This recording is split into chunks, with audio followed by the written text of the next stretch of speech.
The Mysterious Card Unveiled by Cleveland Moffett. No physician was ever more scrupulous than I have been during my 30 years of practice in observing the code of professional secrecy, and it is only for grave reasons, partly in the interests of medical science, largely as a warning to intelligent people, that I place upon record the following statements. One morning a gentleman called at my offices to consult me about some nervous trouble. From the moment I saw him, the man made a deep impression on me, not so much by the pallor and worn look of his face, as by a certain intense sadness in his eyes, as if all hope had gone out of his life. I wrote a prescription for him, and advised him to try the benefits of an ocean voyage. He seemed to shiver at the idea, and said that he had been abroad too much already. As he handed me my fee, my eye fell upon the palm of his hand, and I saw there, plainly marked on the mount of Saturn, a cross surrounded by two circles. I should explain that for the greater part of my life, I have been a constant and enthusiastic student of palmistry. During my travels in the Orient, after taking my degree, I spent months studying this fascinating art at the best sources of information in the world. I have read everything published on palmistry in every known language, and my library on the subject is perhaps the most complete in existence. In my time I have examined at least 14,000 palms, and taken casts of many of the more interesting of them, but I have never seen such a palm as this. At least never but once, and the horror of the case was so great that I shudder even now when I call it to mind. "Pardon me," I said, keeping the patient's hand in mine. "Would you let me look at your palm?" I tried to speak indifferently, as if the matter were of small consequence, and for some moments I bent over the hand in silence. Then, taking a magnifying glass from my desk, I looked at it still more closely. I was not mistaken. Here was, indeed, the sinister double circle on Saturn's mount, with the cross inside, a marking so rare as to portend some stupendous destiny of good or evil, more probably the latter. I saw that the man was uneasy under my scrutiny, and presently, with some hesitation, as if mustering courage, he asked, "Is there anything remarkable about my hand?" "Yes," I said, "there is. Tell me, did not something very unusual, something very horrible, happen to you about 10 or 11 years ago?" I saw by the way the man started that I had struck near the mark, and studying the stream of fine lines that crossed his lifeline from the Mount of Venus, I added, "Were you not in some foreign country at that time?" The man's face blanched, but he only looked at me steadily out of those mournful eyes. Now I took his other hand, and compared the two line by line, mount by mount, noting the short, square fingers, the heavy thumb, with amazing willpower in its upper joint, and gazing again and again at that ominous sign on Saturn. "Your life has been strangely unhappy.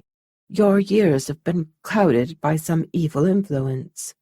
"My God," he said weakly, sinking into a chair. "How can you know these things?" "It is easy to know what one sees," I said, and tried to draw him out about his past, but the words seemed to stick in his throat. "I will come back and talk to you again," he said, and he went away without giving me his name or any revelation of his life. Several times he called during subsequent weeks, and gradually seemed to take on a measure of confidence in my presence. He would talk freely of his physical condition, which seemed to cause him much anxiety. He even insisted upon my making the most careful examination of all his organs, especially of his eyes, which, he said, had troubled him at various times. Upon making the usual tests, I found that he was suffering from a most uncommon form of color blindness that seemed to vary in its manifestations and to be connected with certain hallucinations or abnormal mental states, which recurred periodically and about which I had great difficulty in persuading him to speak. At each visit I took occasion to study his hand anew, and each reading of the palm gave me stronger conviction that here was a life mystery that would abundantly repay any pains taken in unraveling it. While I was in this state of mind, consumed with the desire to know more of my unhappy acquaintance, and yet not daring to press him with questions, there came a tragic happening that revealed to me, with startling suddenness, the secret I was bent on knowing. One night, very late, in fact it was about 4 o'clock in the morning, I received an urgent summons to the bedside of a man who had been shot. As I bent over him, I saw that it was my friend, and for the first time I realized that he was a man of wealth and position, for he lived in a beautifully furnished house filled with art treasures and looked after by a retinue of servants. From one of these I learned that he was Richard Burwell, one of New York's most respected citizens, in fact, one of her best-known philanthropists, a man who for years had devoted his life and fortune to good works among the poor. But what most excited my surprise was the presence in the house of 2 officers who informed me that Mr. Burwell was under arrest, charged with murder. The officers assured me that it was only out of deference to his well-known standing in the community that the prisoner had been allowed the privilege of receiving medical treatment in his own home. Their orders were peremptory to keep him under close surveillance. Giving no time to further questionings, I at once proceeded to examine the injured man, and found that he was suffering from a bullet wound in the back, at about the height of the 5th rib. On probing for the bullet, I found that it had lodged near the heart, and decided that it would be exceedingly dangerous to try to remove it immediately. So I contented myself with administering a sleeping potion. As soon as I was free to leave Burwell's bedside, I returned to the officers and obtained from them details of what had happened. A woman's body had been found a few hours before, shockingly mutilated, on Water Street, one of the dark ways in the swarming region along the riverfront. It had been found at about 2 o'clock in the morning by some printers from the office of the Courrier des États-Unis, who, in coming from their work, had heard cries of distress and hurried to the rescue.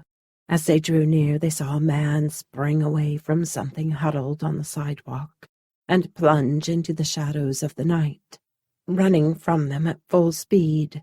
Suspecting at once that here was the mysterious assassin so long vainly sought for many similar crimes, they dashed after the fleeing man, who darted right and left through the maze of dark streets, giving out little cries like a squirrel as he ran.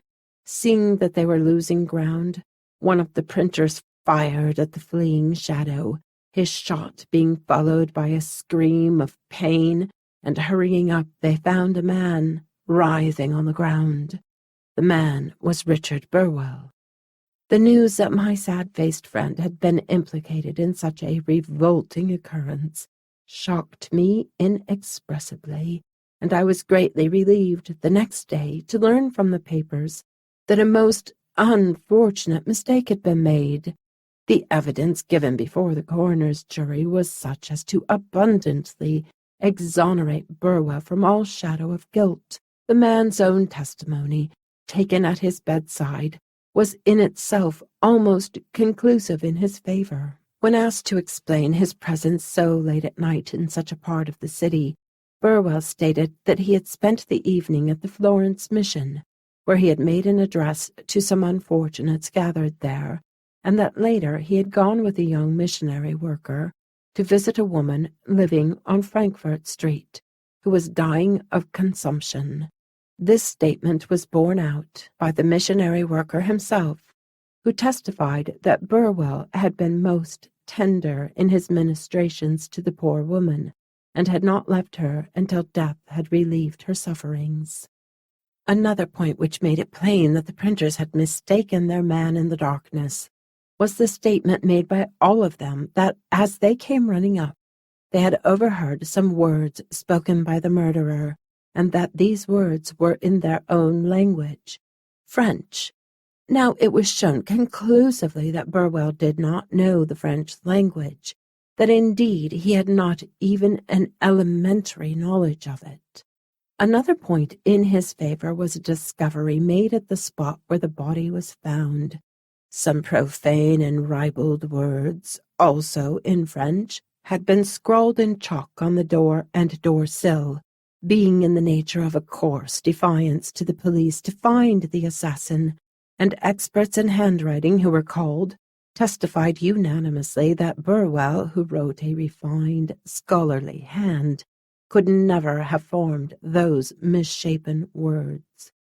Furthermore, at the time of his arrest, no evidence was found on the clothes or person of Burwell, nothing in the nature of bruises or bloodstains that would tend to implicate him in the crime. The outcome of the matter was that he was honorably discharged by the coroner's jury, who were unanimous in declaring him innocent, and who brought in a verdict that the unfortunate woman had come to her death at the hand of some person or persons unknown. On visiting my patient late on the afternoon of the second day, I saw that his case was very grave, and I at once instructed the nurses and attendants to prepare for an operation. The man's life depended upon my being able to extract the bullet, and the chance of doing this was very small. Mr. Burwell realized that his condition was critical, and beckoning me to him, told me that he wished to make a statement he felt might be his last. He spoke with agitation, which was increased by an unforeseen happening, for just then a servant entered the room and whispered to me that there was a gentleman downstairs who insisted upon seeing me and who urged business of great importance. This message the sick man overheard, and, lifting himself with an effort, he said excitedly, "Tell me, is he a tall man with glasses?" The servant hesitated. "I knew it. You cannot deceive me. That man will haunt me to my grave. Send him away, doctor. I beg of you not to see him." Humoring my patient, I sent word to the stranger that I could not see him, but in an undertone instructed the servant to say that the man might call at my office the next morning. Then, turning to Burwell, I begged him to compose himself and to save his strength for the ordeal awaiting him. No, he said. "I need my strength now to tell you what you must know to find the truth. You are the only man who has understood that there has been some terrible influence at work in my life.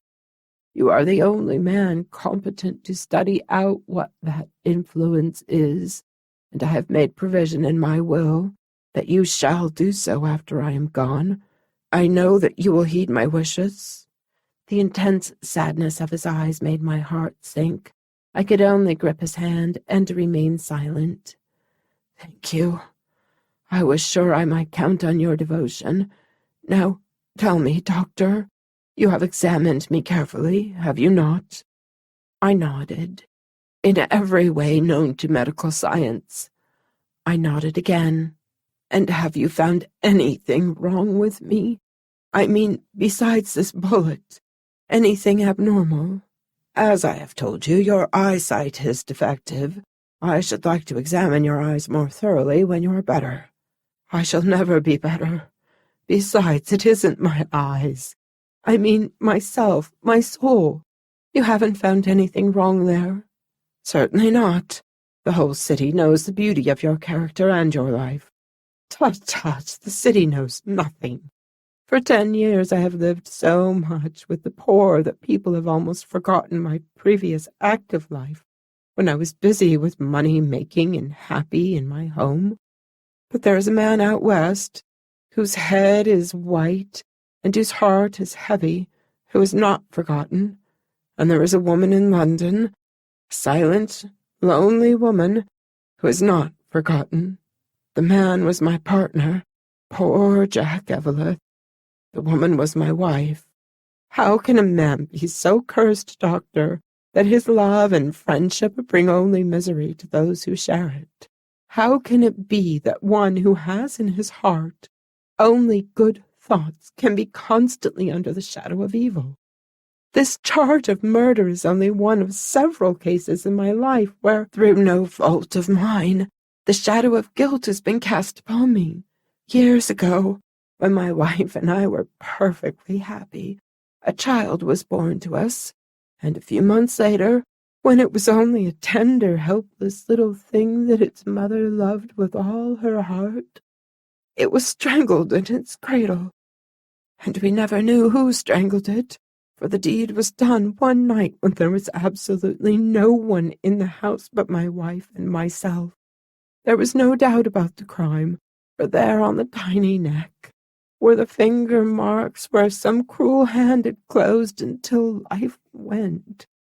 Then a few years later, when my partner and I were on the eve of fortune, our advance was set back by the robbery of our safe. Someone opened it in the night, someone who knew the combination, for it was the work of no burglar.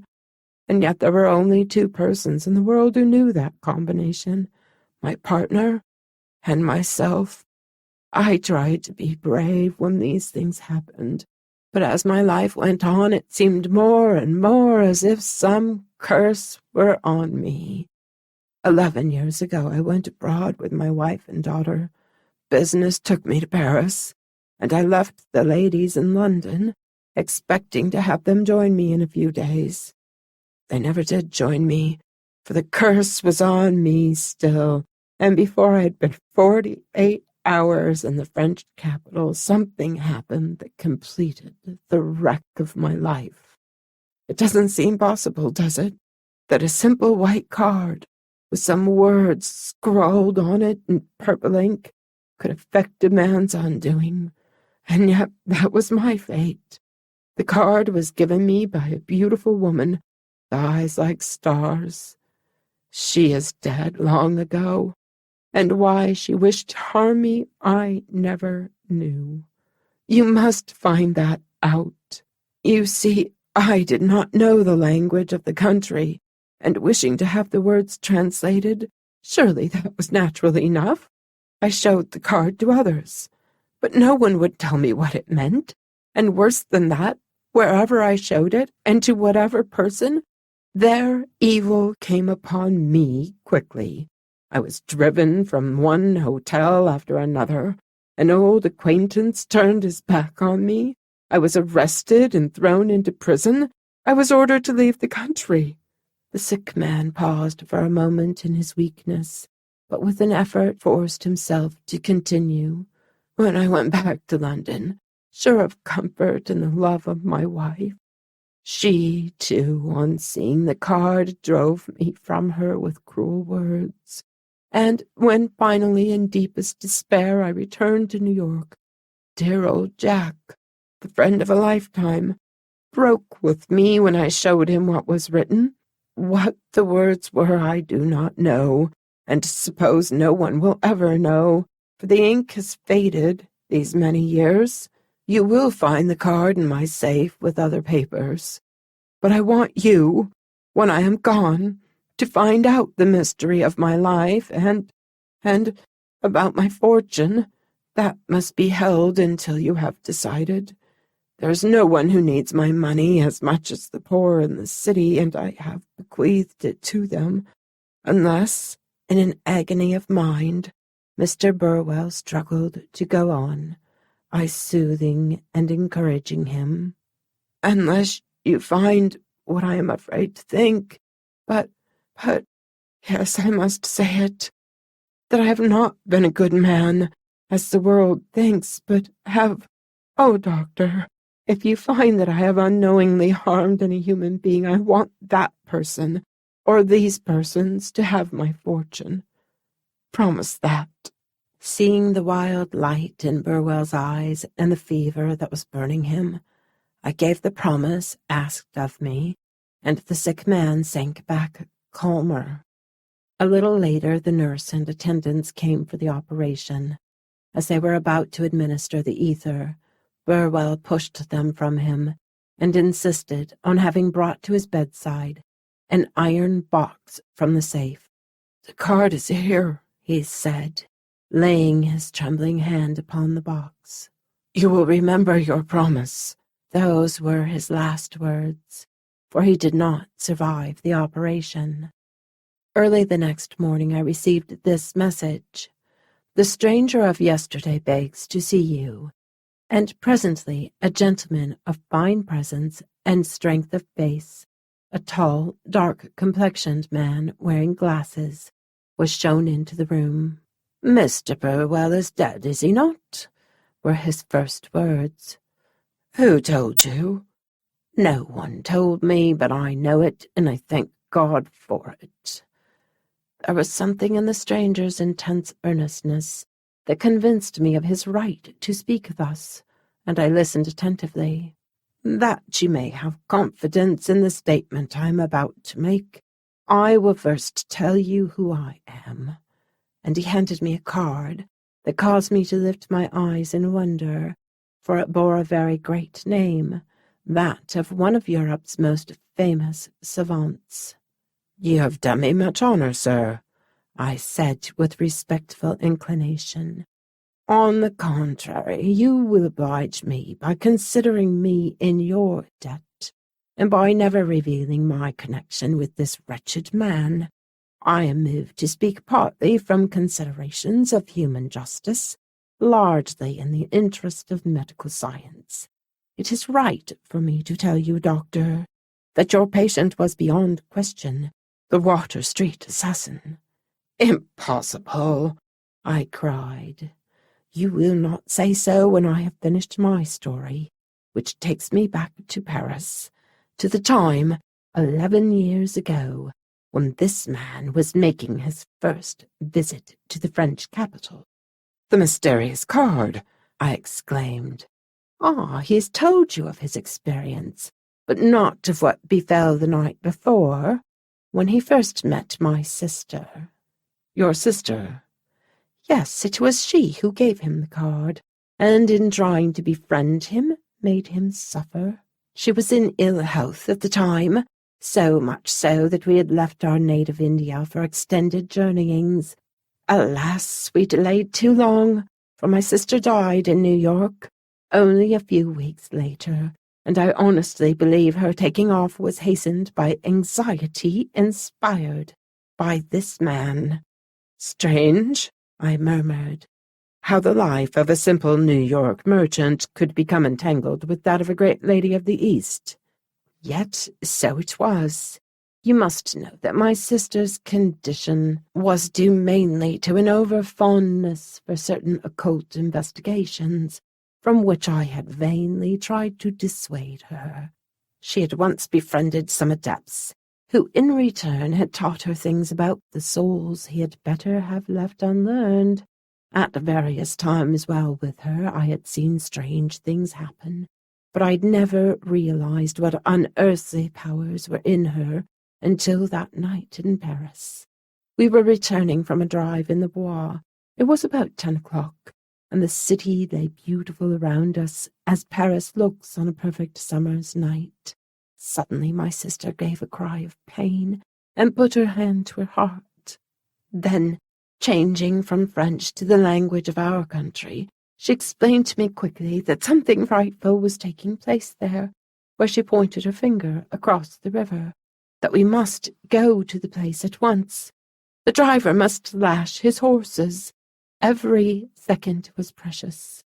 So affected was I by her intense conviction, and such confidence had I in my sister's wisdom, that I did not oppose her, but told the man to drive as she directed. The carriage fairly flew across the bridge, down the boulevard Saint-Germain, then to the left, threading its way through the narrow streets that lie along the Seine. This way and that, straight ahead here, a turn there, she directing our course, never hesitating, as if drawn by some unseen power. and always urging the driver on to greater speed. Finally, we came to a black-mouthed, evil-looking alley, so narrow and roughly paved that the carriage could scarcely advance. "Come on!" my sister cried, springing to the ground. "We will go on foot. We are nearly there. Thank God, we may yet be in time." No one was in sight as we hurried along the dark alley, and scarcely a light was visible, but presently a smothered scream broke the silence, and, touching my arm, my sister exclaimed, "There! Draw your weapon, quick, and take the man at any cost." So swiftly did everything happen after that I hardly know my actions, but a few minutes later I held pinioned in my arms a man whose blows and writhings had been all in vain, for you must know that much exercise in the jungle had made me strong of limb. As soon as I had made the fellow fast, I looked down and found moaning on the ground a poor woman, who explained with tears and broken words that the man had been in the very act of strangling her. Searching him, I found a long-bladed knife of curious shape and keen as a razor, which had been brought for what horrible purpose you may perhaps divine. Imagine my surprise on dragging the man back to the carriage to find, instead of the ruffianly assassin I expected, a gentleman as far as could be judged from face and manner, fine eyes, white hands, careful speech, all the signs of refinement, and the dress of a man of means. "How can this be?" I said to my sister in our own tongue as we drove away, I holding my prisoner on the opposite seat where he sat silent. "It is a scrupulous man," she said, shivering. "It is a fiend soul. There are few such in the whole world, perhaps 2 or 3 in all. But he has a good face. You have not seen his real face yet. I will show it to you presently." In the strangeness of these happenings, and the still greater strangeness of my sister's words, I had all but lost the power of wonder. So we sat without further word until the carriage stopped at the little chateau we had taken near the Parc Monceau. I could never properly describe what happened that night. My knowledge of these things is too limited. I simply obeyed my sister in all that she directed, and kept my eyes on this man as no hawk ever watched its prey. She began by questioning him, speaking in a kindly tone, which I could ill understand. He seemed embarrassed, dazed, and professed to have no knowledge of what had occurred, or how he had come where we found him. To all my inquiries as to the woman or the crime, he shook his head blankly, and thus aroused my wrath. "Be not angry with him, brother. He is not lying. It is the other soul." She asked him about his name and country, and he replied without hesitation that he was Richard Burwell, a merchant from New York, just arrived in Paris, travelling for pleasure in Europe with his wife and daughter. This seemed reasonable, for the man spoke English and, strangely enough, seemed to have no knowledge of French, although we both remembered hearing him speak French to the woman. "There is no doubt," my sister said. "It is indeed a scrupulous man. It knows that I am here, that I am its master. Look, look," she cried sharply, at the same time putting her eyes so close to the man's face that their fierce light seemed to burn into him.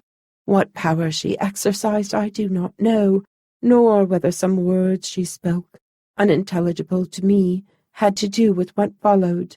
But instantly there came over this man, this pleasant-looking, respectable American citizen, such a change as is not made by death-worms gnawing in a grave. Now, there was a fiend, grovelling at her feet, a foul, sin-stained fiend.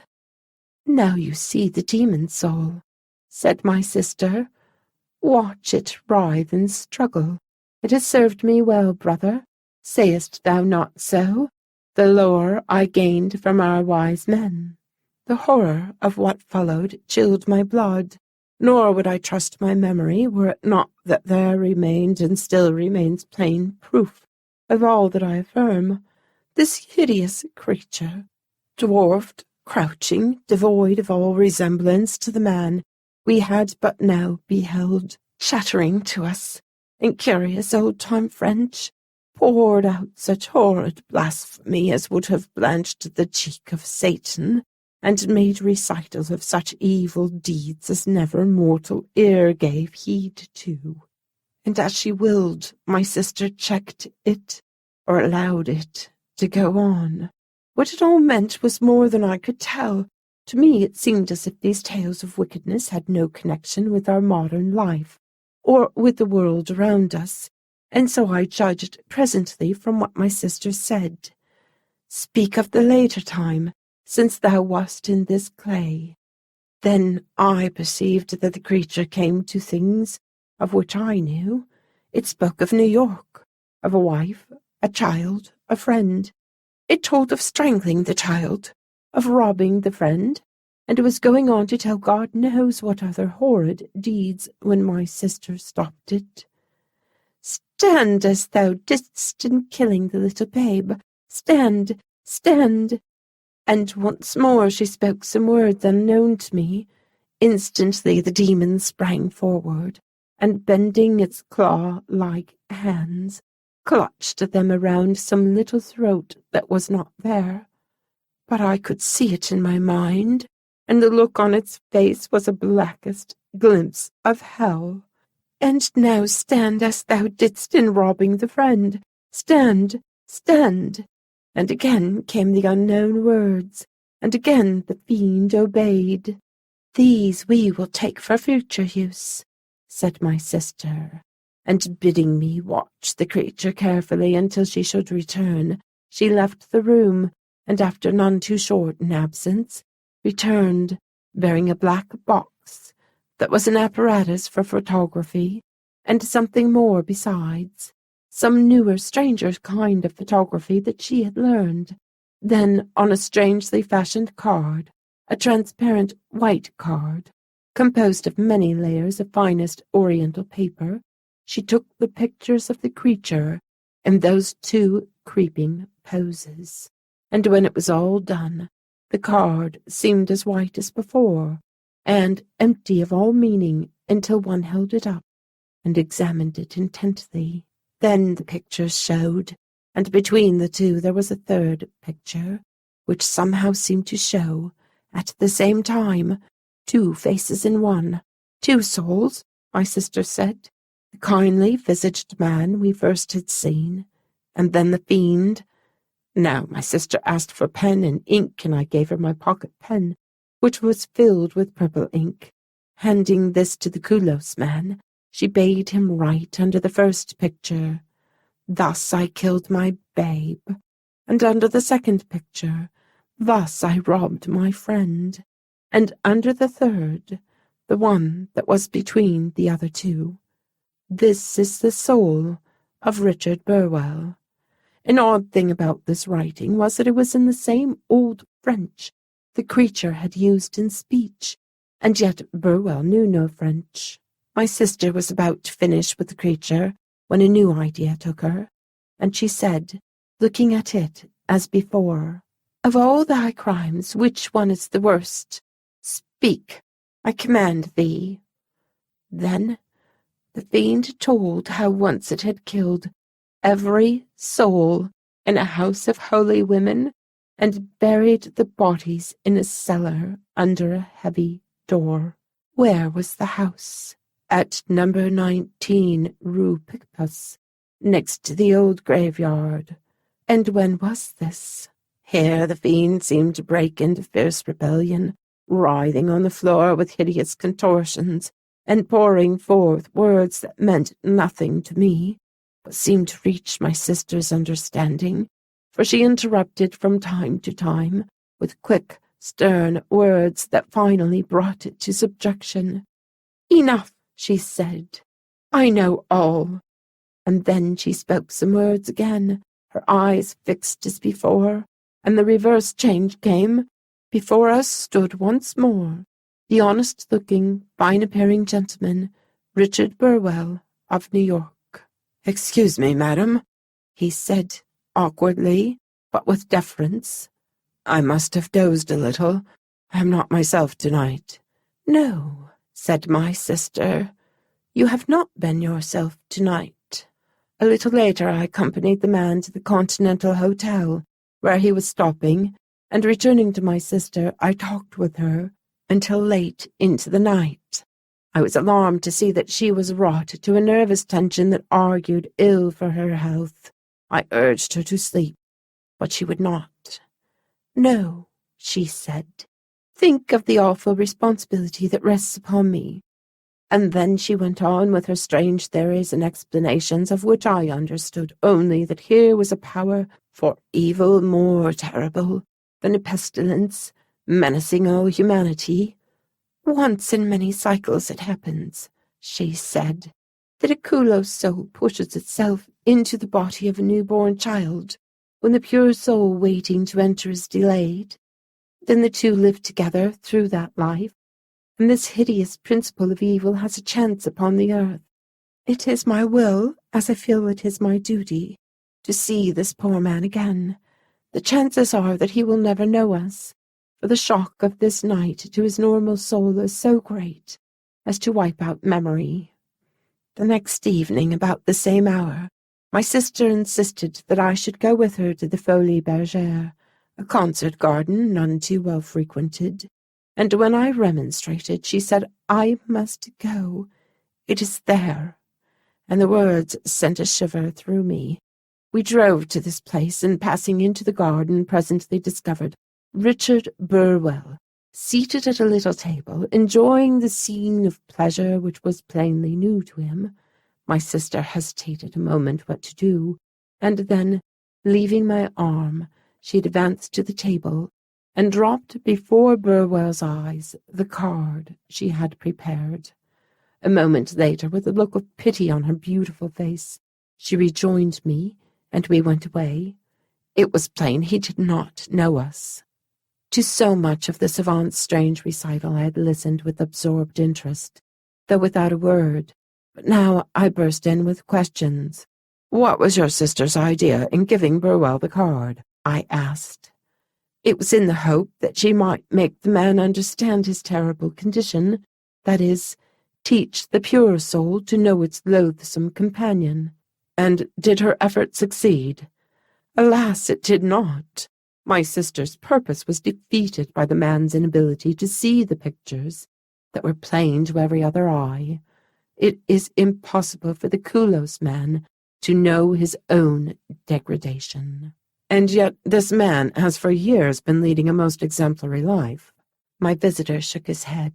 I grant you there has been improvement, due largely to experiments I have conducted upon him according to my sister's wishes.